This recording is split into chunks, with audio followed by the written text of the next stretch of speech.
안녕하십니까? 십자가 주제 강의 3강 말씀을 맡은 전영민 목자입니다. 오늘 주제 3강 말씀의 제목은 십자가에서 버림받으신 하나님의 아들입니다. 요절 말씀은 마가복음 15장 39절 말씀인데 다 같이 한 목소리로 읽어보겠습니다. 시작. 예수를 향하여 섰던 백부장이 그렇게 숨지심을 보고 이르되 이 사람은 진실로 하나님의 아들이었도다 하더라. 한입 베어문 사과는 IT 기업 애플의 상징입니다. 이 로고는 보는 사람들로 하여금 트렌디한 디자인, 정교한 기술, 또 사용자 친화적인 제품과 서비스에 대한 긍정적인 이미지를 우리에게 전달합니다. 그렇다면 이 기독교의 상징인 십자가를 볼 때 여러분은 어떤 생각이 드십니까? 이 십자가에 대한 우리의 통념은 2000년 전 예수님 당시와는 너무나도 달라져 있습니다. 본래 십자가는 심판과 저주의 상징이었는데 오늘날 어떻게 이 십자가가 구원과 사랑의 상징이 되었을까요? 요절 말씀에서는 이렇게 극적인 인식 변화를 경험한 백부장이 예수님을 하나님의 아들, 메시아라 고백하고 있습니다. 예수님의 사형을 주도했던 그가 일반적인 형의 집행과는 다른 그 무언가를 예수님의 십자가에서 발견했기 때문입니다.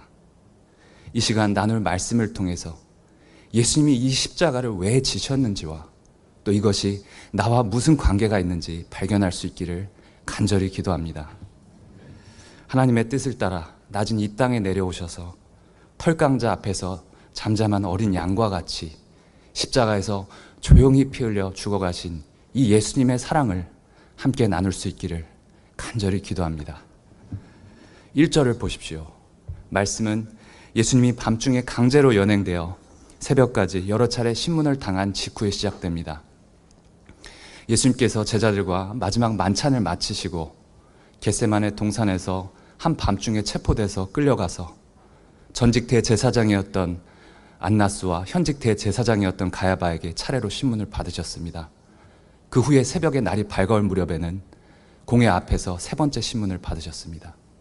이때 예수님께서 자기가 찬송받을 이의 아들 그리스도라 밝혔을 때 이를 들은 대제사장은 자기 옷을 찢으며 격분했고 또 흥분한 다른 사람들도 달려들어서 침을 뱉고 얼굴을 가리고 폭행했습니다.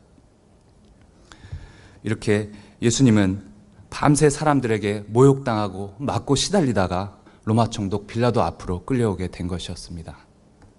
이들은 빌라도의 손을 빌어 로마 법에 따라 반로마 폭동의 주동자라는 정치범으로 예수님을 십자가에 처형하고자 했습니다. 신성 모독죄에서 어느새 반란 수괴죄로 공소장이 변경되어 버린 것입니다. 예수님을 죽이는 데서 그치지 않고 그 죽음의 의미마저 퇴색시키려는 교활한 술수였습니다. 2절을 보십시오. 내가 유대인의 왕이냐? 빌라도의 신문이 시작되었습니다. 예수님은 이에 대해서 반박하시지 않고 내 말이 옳도다 하시며 인정하셨는데 빌라도는 여기서 이상한 낌새를 차렸을 것입니다. 이를 지켜보던 대제사장들도 혹여나 이 재판이 자기들이 의도한 대로 흘러가지 않을까 봐 더욱 적극적으로 나서서 집요하게 고발했습니다. 예수님은 하나님의 뜻에 순종하시고자 이를 묵묵히 듣고만 계셨고요. 4절을 보십시오. 빌라도가 물었습니다. 아무 대답도 없느냐? 그들이 얼마나 많은 것으로 너를 고발하는가 보라. 변론할 기회를 주었음에도 아무런 반박도 하지 않으시는 이 예수님을 보며 빌라도는 놀랄 수밖에 없었습니다. 로마법에 따르면 스스로 변호하기를 거부하면 유죄로 추정하게끔 되어 있었습니다. 온갖 불리한 증언들 앞에서 자신을 변호하지 않고 오히려 의연하게 죽음을 기다리는 듯한 이 피고의 모습은 너무나도 부자연스러웠습니다. 보통은 법관 앞에서 주눅이 들어서 벌벌 떨면서도 어떻게든 살려고 애를 쓰는데 말입니다. 빌라도는 몇 번의 질문을 통해서 예수님이 고발을 당할 만한 악한 일을 저지르지 않았다는 것과 또한 유대인 지도자들이 시기심에 예수님에게 누명을 씌워서 자기에게 넘겼음을 알아차렸습니다. 게다가 이날 빌라도의 아내가 급히 사람을 보내서 꿈자리가 너무 사나웠다면서 이 죄 없는 사람에게 상관하지 말라는 말까지 전했으니 더더욱 꺼림칙했습니다. 빌라도는 이 이상한 재판에서 어떻게든 손을 떼고 싶었습니다. 그래서 한 가지 묘책을 떠올렸습니다. 그것은 특별 사면 제도였는데 로마 총독은 명절이 되면 민심을 달래기 위해서 백성들이 원하는 죄수 한 명을 풀어주곤 했었습니다. 대제사장들의 고발에 따라서 예수에게 사형 판결을 내림과 동시에 이 특별 사면을 단행하면 백성들의 불만과 봉기를 잠재울 수 있으니 일석이조였습니다. 그런데 인생이 자기 생각대로만 흘러가면 얼마나 좋겠습니까? 유월절이 가까우자 백성들은 의뢰하듯 그에게 다가와 이 특별 사면을 요구했는데 주목할 점은 그들이 바라바를 지지하는 자들이었다는 것입니다. 바라바는 로마에 대해서 무장 투쟁을 주장했던 열심당의 지도자로서 이미 폭동과 살인죄로 사형 판결을 받은 상태였습니다. 그런데 이것은 로마의 관점이고 속국인 이스라엘에서 관점에서 보면은 조국 독립을 위해서 저항운동을 벌였던 애국 투사로 여겨질 수도 있지 않겠습니까? 11절을 보십시오. 11절을 다 같이 읽어보겠습니다. 시작. 그러나 대제사장들이 무리를 충동하여 도리어 바라바를 놓아달라 하게 하고, 사정에 밝은 대제사장들은 이런 지지자들의 애국심을 교묘하게 자극해서 예수님이 아닌 바라바의 사면을 요구하게끔 만들었습니다. 이에 빌라도는 바라바를 풀어주라는 그런 유대인들을 진정시키기 위해서 예수님에게 채찍질을 하고는 다시 말했습니다.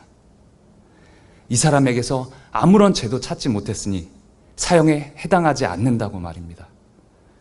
그래서 빌라도가 이 예수님을 방면하려고 하니까 예수를 십자가에 못 박으라!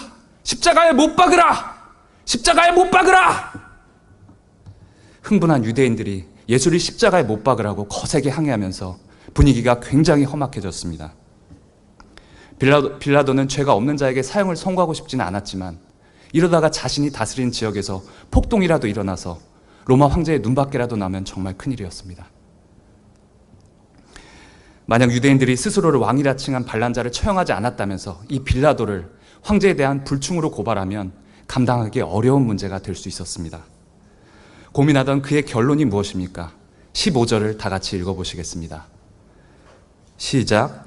빌라도가 무리에게 만족을 주고자 하여 바라바는 놓아주고 예수는 채찍질하고 십자가에 못 박히게 넘겨주니라.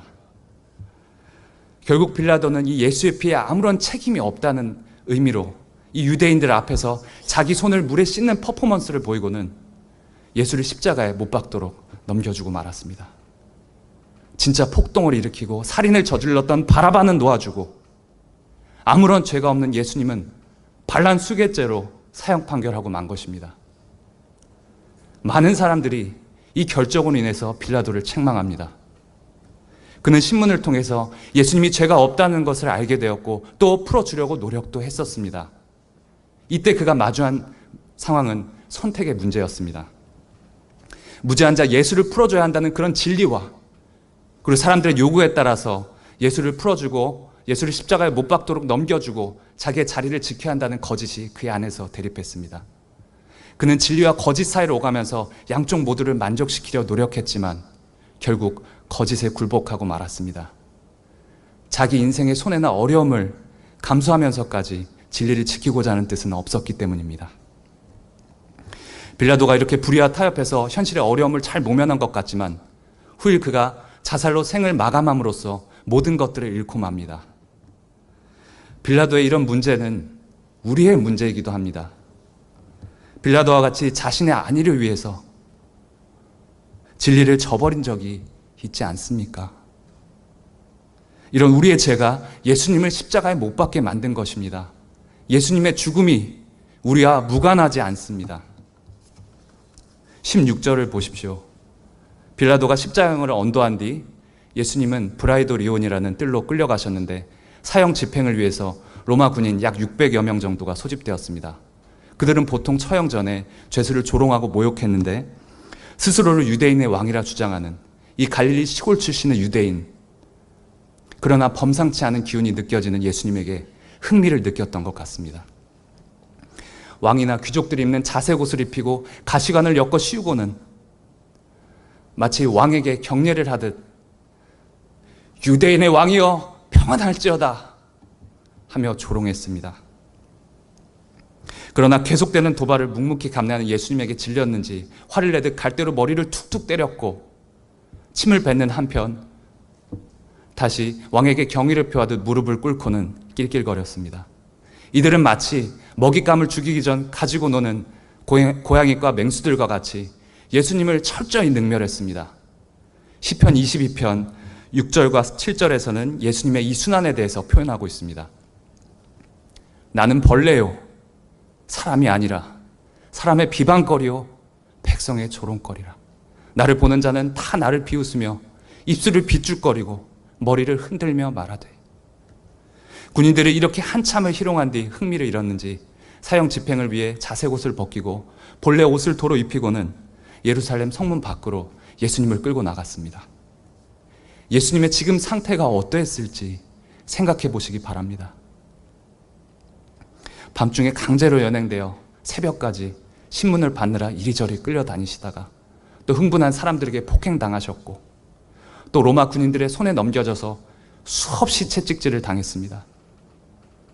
당시 사용하던 채찍은 여러 갈래 가죽을 따 만든 것이었는데 수십 개로 갈라진 그 끝에 날카로운 뼈 조각, 금속 조각, 가시 등을 매달았습니다. 로마 군인들은 처형 하루 전에 이 채찍을 물에 불려 무겁게 만들었기 때문에 이것에 맞으면 피멍이 드는 것은 물론이고 살점이 뜯겨져 나갔는데 심한 경우 내장이 쏟아져 죽는 일도 발생했습니다. 이런 채찍에 수도 없이 맞으셨던 예수님은 뻘겋고 거먹게 형체를 알아보기도 힘들 만큼 망가져서 바라보기가 쉽지 않으셨을 것입니다. 만신창이가 되어 자기 몸을 매달 십자가를 지고 언덕을 오르실 수가 없었습니다. 예수님이 넘어질 때마다 잔인한 로마 군인들은 다시 채찍질했고 예수님은 다시 일어나셨다가 다시 쓰러지시기를 반복하시다가 더는 움직이실 수 없게 되었습니다. 로마 군인들은 예수님을 대신해서 십자가를 지고 갈 사람을 찾았습니다. 그때 마침 북아프리카의 구레네에서 시몬이라는 사람이 그곳을 지나고 있었는데 유월절을 지내려고 그곳을 지나고 있다가 군인들의 눈에 띄어서 이 예수님의 십자가를 형장까지 끌고 올라가게 되었습니다. 그는 비록 원치 않게 이 고난의 십자가를 지게 되었지만 이로 인해 그의 집안 전체가 구원받고 그의 아들 루포는 후에 로마 교회에서 중요한 사람으로 귀하게 쓰임받았습니다. 우리가 이 예수님의 십자가와 고난에 적극 참여해서 하나님의 큰 복을 누릴 수 있기를 간절히 기도합니다. 22절을 보십시오. 마침내 예수님은 형장에 있는 언덕으로 오르셨습니다. 그곳은 죄수들을 처형하던 곳으로 그 지형이 해골과 닮았다 하여 골고다 언덕이라고 불렸습니다. 로마 군인들은 예수님의 손과 발에 못을 박기 전에 모략을 탄 포도주를 건넸습니다. 그것은 당시에 진통제의 마취제로 쓰였는데 십자가에 달린 죄수의 고통을 덜어주기 위한 최소한의 배려였습니다. 왜 세상에서도 지긋지긋하고 힘든 고통을 잠시나마 잊기 위해서 사람들이 술을 찾지 않습니까? 그런데 예수님은 이 포도주를 받지 않으셨습니다. 아니, 받으실 수가 없었을 것입니다. 이것이 예수님께서 이 땅에 오신 이유이기 때문이었습니다. 죽으러 오신 예수님, 나의 죄값을 대신 치르시고 나를 죄로부터 완전케 하기 위해서 그 어떤 고통 하나 피하지 않으시고 오롯이 다 받아내고자 하셨습니다. 겟세마네 동산에서 기도하실 때 그토록 어려워하셨던 십자가였지만 그 끔찍한 고통을 피하지 않으셨습니다. 세상의 그 어떤 사랑도 이 예수님의 사랑과 비교할 수 없습니다. 헤아릴 수 없이 깊은 이 예수님의 사랑에 감사와 찬양을 올려드립니다. 이윽고 예수님은 십자가 위에 눕혀지셨고 머리 위에 죄패에는 유대인의 왕이라 쓰였습니다. 군병들의 무심한 망치질과 함께 큰 못이 예수님의 손과 발을 파고들었습니다. 쾅! 쾅! 쾅! 살이 찌고 뼈가 으스러지면서 붉은 피가 뿜어져 나왔고 무죄한 피가 형장을 흘렀습니다. 못이 들어갈 때마다 온몸을 비트시며 고통에 몸부림치셨습니다. 오전 9시가 되었을 때 다른 2명의 죄수와 함께 예수님이 못 박히신 십자가가 언덕 위에 일으켜 세워졌습니다. 중력으로 몸은 아래로 처지고 못에 박혀있는 2팔과 또 고정된 2다리로는 움직이기가 어려워서 숨을 한번 쉬려고 하면 끔찍한 고통이 뒤따랐습니다. 수도 없이 까무러쳤다가 다시 깼다가 도로 정신을 잃는 이런 극한의 고통의 시간 속에서 생명의 불은 서서히 꺼져가고 있었습니다. 시편 22편 14절과 15절은 예수님께서 이렇게 십자가 위에서 당하신 고난을 잘 표현하고 있습니다. 나는 물같이 쏟아졌으며 내 모든 뼈는 어그러졌으며 내 마음은 밀랍 같아서 내 속에서 녹았으며 내 힘이 말라 질그릇 조각 같고 내 혀가 입천장에 붙었나이다. 주께서 또 나를 죽음의 진토 속에 두셨나이다. 이 십자가가 무엇입니까? 십자가형은 단순히 흉악한 죄인에 대한 처형 방법이 아니라 로마 제국에게 절대적인 주권이 있음을 각인시키는 방법이었습니다. 반기를 드는 자를 잔혹하게 죽임으로써 그 어떤 반란도 소용이 없고 로마 제국은 이에 대해서 그 어떠한 자비도 베풀지 않는다는 그런 공포를 심기 위해 자행되었던 역사상 가장 야만적이고 소름 끼치는 형벌이었습니다. BC 4년경에 권력의 공백을 틈타서 갈릴리 지역에서 로마에 대항해서 대규모로 봉기가 일어난 일이 있습니다. 로마 장군 바루스는 이를 잔인하게 진압하고 가담자 중에서 약 2,000명 정도를 십자가에 매달아 죽였는데 같은 이유였습니다. 이미 죽은 것과 다름없는 사람들이 나체로 십자가에 매달려서 아주 오랜 시간 동안 피를 흘리며 극도의 고통에 몸부림치다가 질식이나 쇼크로 죽게 되는 장면을 상상해 보십시오. 피범벅된 몸에서 나는 냄새로 인해서 파리들이 들러붙고 살은 쥐들이 파먹고 몸뚱이는 들개들이 뜯어먹고 얼굴은 까마귀가 파먹습니다. 십자가형은 죄수에게 지독한 수치와 모욕을 안겨주었기 때문에 로마에서는 로마 시민권자들이 아무리 큰 죄를 지어도 십자가에 매달지 않았습니다. 그런데 왜 예수님이 이 십자가에 달리신 것입니까? 이사야서 53장 4절에서 6절 말씀은 이에 대해서 명확한 답을 주고 계십니다.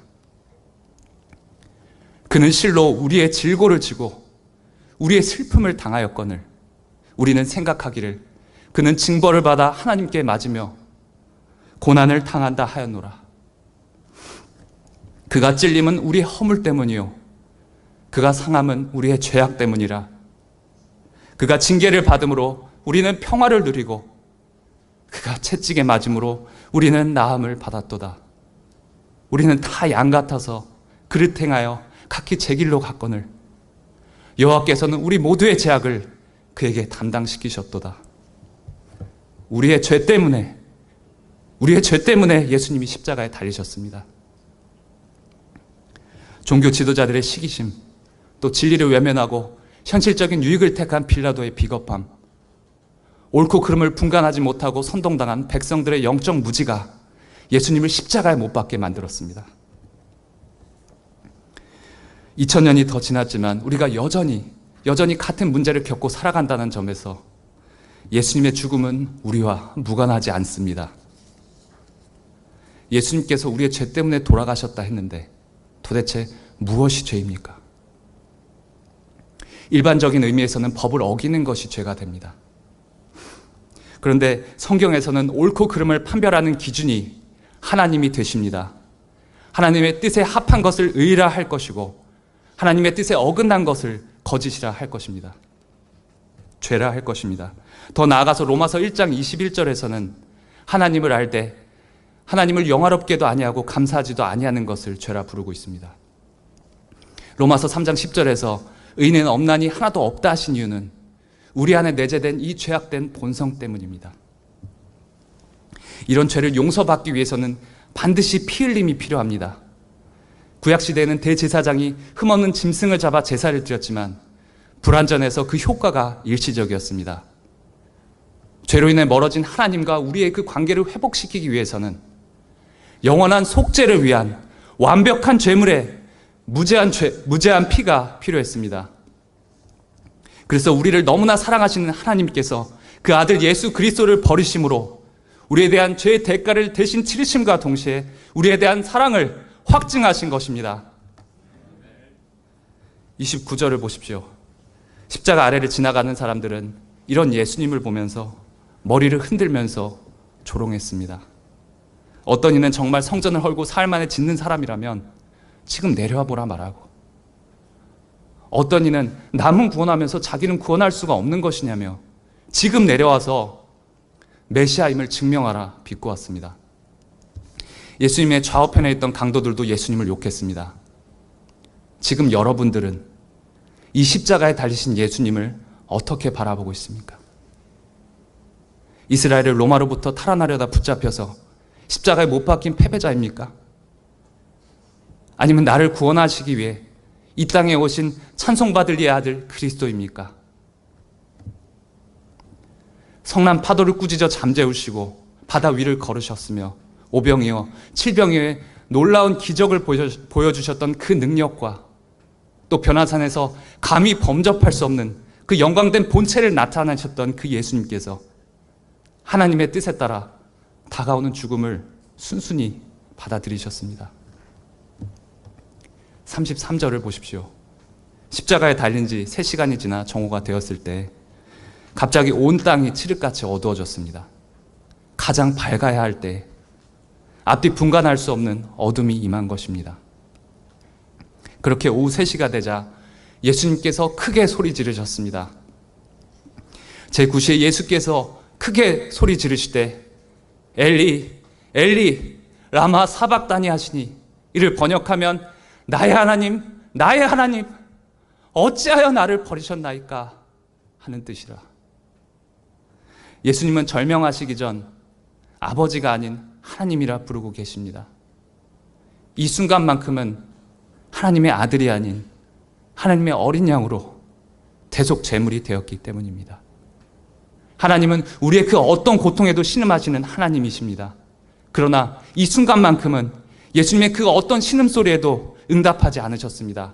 이 순간만큼은 하나님은 자신의 아들을 버리셨습니다. 예수님은 우리의 죄를 위해 버림받으셨습니다. 우리는 이 예수님으로 인해서 더 이상 버림받지 않고, 우리는 원래 죄로 인해서 다 버림받고 하나님의 진노를 받아야 했습니다. 그러나 예수님께서 우리를 대신해 버림받으심으로 우리는 더 이상 버림받지 않게 되었습니다. 예수님께서 우리를 대신하여 죽으심으로 우리는 구원받고 하나님의 앞에 나아갈 수 있게 되었습니다. 이 버림받으신 예수님을 믿으면 더 이상 부끄러움을 당하지 않고 우리를 하나님의 나라로 인도해 주십니다. 37절을 보십시오. 예수께서 큰 소리를 지르시고 숨지시니라. 예수님은 크게 소리를 지르시고 이 땅을 떠나가셨습니다. 요한복음에서는 모든 것을 이루었다고 말씀하셨습니다. 예수님은 구약 성경의 모든 말씀을 이루셨습니다. 인류의 모든 죄값을 대신 치르셨습니다. 예수님이 온전히 죽으심으로 우리 모두의 생명이 되살아났습니다. 예수님이 돌아가셨을 때 어떤 일이 일어났습니까? 이에 성소 휘장이 위로부터 아래까지 찢어져 둘이 되니라.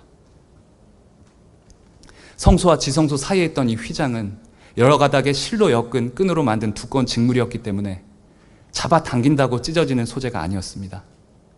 그런데 예수님이 운명하셨을 때 위로부터 아래까지 찢어져 둘로 나뉘었습니다. 무죄한 예수님의 피로 온전한 제사가 하나님께 드려짐으로써 대제사장만이 들어갈 수 있었던 지성소의 문이 열린 것입니다. 이제 누구나 예수님의 이름으로 하나님 앞에 나아갈 수 있게 되었습니다. 39절을 보십시오. 이런 예수님의 죽음을 곁에서 지켜본 백부장의 반응은 어땠습니까? 이 사람은 진실로 하나님의 아들이었도다. 그는 그동안 수많은 사형을 집행하며 수많은 사람들이 삶과 죽음의 경계를 넘는 것을 지켜보았을 것입니다. 그런 그가 이런 예수님의 죽음을 이렇게 특별하게 받아들인 이유가 무엇이었습니까? 더구나 로마 황제에게 속한 자로서 로마 황제가 아닌 다른 사람을 하나님의 아들이라 부르는 것은 황제에 대한 불충이 될 수 있었습니다. 신성 모독으로 될 수 있었습니다.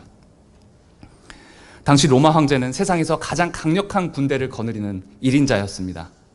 사람들은 팍스 로마나의 기체 아래 그 막강한 힘과 권한으로 더 좋은 세상을 이루어주길 바라면서 황제를 하나님의 아들이라 불렀습니다. 그런데 우리 인생을 정말로 불행하게 만드는 것은 기아나 질병, 이민족의 침략과 같은 상황과 조건의 문제가 아니라 죄와 죽음의 문제입니다. 이 죄와 죽음의 문제를 해결하시기 위해서 예수님께서 우리를 대신해서 십자가에서 돌아가신 것이 아닙니까? 백부장은 고통 중에도 저 죄인들 사이에서 그들의 구원을 위해서 마지막까지 용서하는 그 예수님의 사랑을 보았고 이것이 그의 내면에 분명한 증거로 남았습니다. 유대교나 율법에 대해서도 잘 모르고 잔인하게 사형을 집행해왔던 그가 십자가에 달리신 예수님을 보고 하나님의 아들 메시아로 영접하게 된 것입니다. 초월적인 능력으로 눈부신 광채 속에서 천군 천사를 호령하는 그런 모습이 아니라 형체를 알아보기도 힘들 만큼 십자가에 달려 무력하게 죽어가는 모습을 보고 말입니다. 여러분들에게는 왕으로 오셔서 이렇게 십자가에 매달린 예수님이 어떤 분이 되십니까? 이번 말씀의 준비는 십자가는 나에게 무슨 의미인가 라는 물음으로 시작되었습니다. 비록 어릴 적부터 교회를 다녔지만 죄인이라는 표현은 저는 스스로가 이 죄인이라는 의식이 없이 살았습니다. 이 죄인이라는 표현은 성경에만 나오는 얘기, 주일에만 나누는 그런 나와 상관없는 이야기에 불과했습니다. 예수님을 인격적으로 만나기 전 저는 세속적인 삶을 살았습니다. 나름대로는 그리해야만 하는 이유가 있었습니다. 제가 10살 때 아버지께서 건강을 잃으시고 어머니께서 밤 늦게까지 식당 일을 하셔야만 했기 때문에 막연한 신앙보다는 인생 회복이 더 간절했습니다.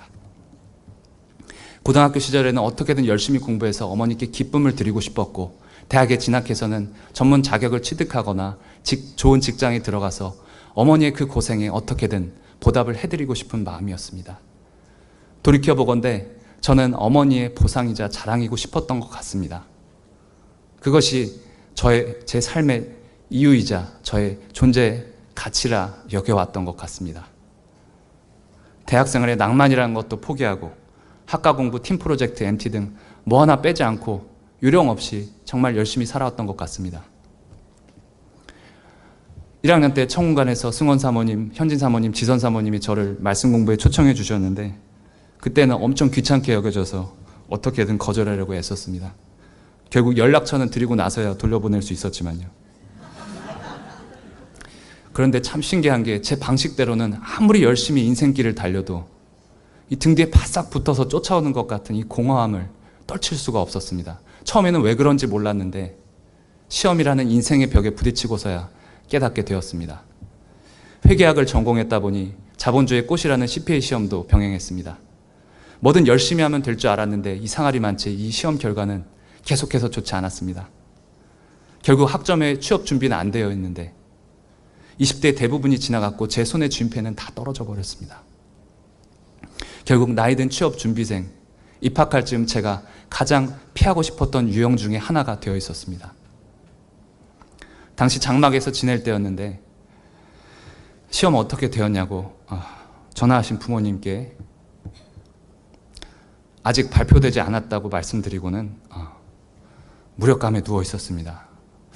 제 처지를 생각하면 너무 비관적이라서 아무것도 할 수가 없었습니다. 예수님을 인격적으로 만나기 전 저는 제 가치를 세상 속에서 찾았기 때문입니다. 성적이나 자격증, 직장 등 눈에 보이는 성공의 지표에 닿으려고 부단히 노력했고 그것으로 제 존재의 가치를 증명하려고 했었습니다. 떡하니 성공해서 어머니 저 보세요 하는 그 순간을 꿈꾸며 말입니다. 그런데 다 실패하고 나니까 저는 무의미한 존재가 되어버린 것 같았습니다. 쓸모없는 패배자, 과학적인 단어들이 제 머릿속을 맴돌면서 저를 짓눌렀습니다. 그런데 예수님은 제가 뭐가 잘나서 좋은 것이 아니라 그냥 있는 모습 그대로 저를 사랑하신다는 그 사실이 너무나 큰 감동으로 다가왔습니다. 창세기 1장 31절 말씀, 하나님이 지으신 모든 것을 보시니 보시기에 심히 좋았더라. 제 인생을 일으켜 세운 여러 귀한 말씀들이 있지만 저는 이 말씀이 참으로 좋습니다. 20대 후반에 뭐 하나 이룬 것도 없이 망연자실해 있었던, 정말 초라했었던 저를 불쌍히 여겨주셨습니다. 스스로 어떤 노력을 해도 마음속에서 걷어낼 수 없었던 운명주의와 열등감의 쓴뿌리가 흔적도 없이 눈 녹듯 사라졌습니다. 언제 사라졌는지도 기억이 나질 않습니다. 과거에 저는 어떤 부정적인 상황을 마주할 때면 늘 제 운명을 탓했습니다. 아버지가 아프지 않으셨더라면, 어머니가 식당 일을 하지 않으셨더라면, 내가 경제적으로 더 여유로웠더라면, 그래서 더 좋은 환경에서 공부할 수 있었더라면, 이런 생각들이, 이런 쓴뿌리들이 다 사라져버렸습니다. 부모의 희생 없이 아이가 올바르게 자랄 수 없는 것처럼 예수님은 자신의 목숨을 대신 내어주심으로 제가 죄인됨을 깨닫게 하시고 또 제가 예수님께 얼마나 귀한 존재인지 깨닫게 해주셨습니다. 예수님께서 십자가에 매달리심으로 제 영혼은 자유함을 얻었습니다. 저의 삶은 예수님의 피값으로 얻은 아주 귀한 것으로 썩어 없어질 것들에 허투루 낭비할 수가 없습니다. 그래서 저는 예수님의 말씀을 전하고 먹이는 목자의 삶을 결단하게 되었습니다. 허물 많은 저를 위해 기꺼이 생명을 내어주신 예수님의 사랑에 감사와 찬양과 영광을 올려드립니다. 죄인이 일생 주의 일에 더욱 힘쓰는 자가 될 수 있기를 간절히 기도합니다. 결론입니다. 높은 보좌를 버리고 이 천한 땅에 섬기러 내려오신 왕 대신 예수님을 찬양합니다. 자기 목숨을 내어주는 이 희생의 사랑은 그 누구라도, 그 어떤 죄인이라도 변화시킬 수 있습니다. 이 십자가에 달리신 예수님을 믿고 영접하고 회개하기만 하면 죄와 죽음, 공포와 허무에서 벗어나 생명력 넘치는 삶을 살 수 있습니다. 예수님의 이 대속의 사랑이 우리 마음 가운데 깊이 심겨져서 저 백부장과 같이 예수님을 하나님의 아들 메시아로 영접할 수 있기를 간절히 기도합니다. 제가 기도하고 마치겠습니다. 사랑과 은혜가 풍성하신 하나님 아버지, 우리를 위해서, 저를 위해서 이 땅에 내려와 수모와 멸시, 고통을 당하신 예수님의 대속의 사랑에 깊은 감사를 드립니다. 하나님, 이 수양회가 이 예수님을 인격적으로 만나는 귀한 시간 되도록 인도하여 주시옵소서. 이 예수님을 만나고 남기신 자취를 쫓아가는 제자의 삶을 결단할 수 있도록 이끌어 주시옵소서. 우리를 위하여 버림당하신 예수님께 감사와 찬양과 영광을 올려드리며 우리 주 예수 그리스도의 이름으로 기도합니다. 아멘.